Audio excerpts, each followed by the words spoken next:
What's going on mga kapadyak? Bike check muna tayo ng Trinx Swift 1.0 na 2020 model. Kaya tara!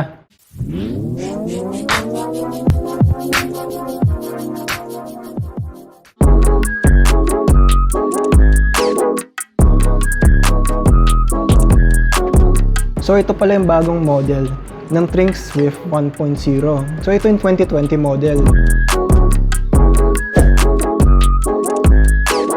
So di bale alloy na yung frame nito, tapos carbon naman yung fork niya.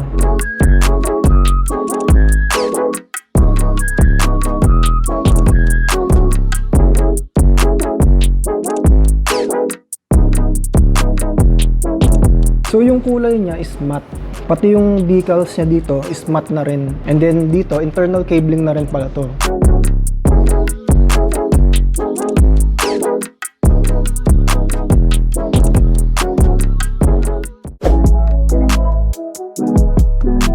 So di bale, naka Tiagra Groupset na rin pala to. So mula sa shifter, FD,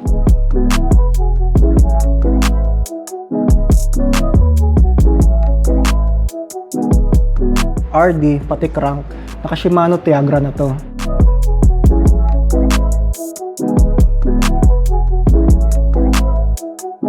So dito naman sa crank, yung teeth profile niya is 50 by 30-40. So saktuhan lang to sa mga patag na daan, pati sa mga ahon.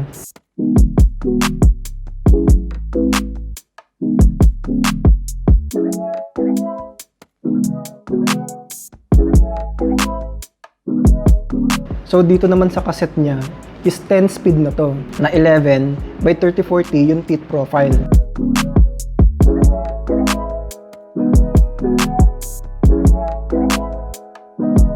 So ito naman yung brake calipers niya, naka Shimano Tiagra na rin siya. Hindi siya yung mga non-series, so kaya walang label na brake calipers.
Ang price pala nito ay between 29,950 to 36,000. Available pala ang 2020 Trinx Swift 1.0 sa mga Trinx Dealers. Paki-search na lang online kung anong bike shop ang malapit sa inyo.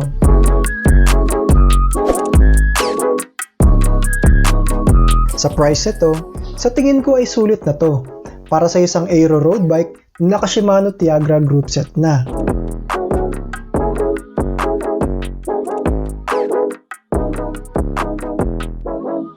Compared to other brands na naka Shimano Claris or Sora pa lang.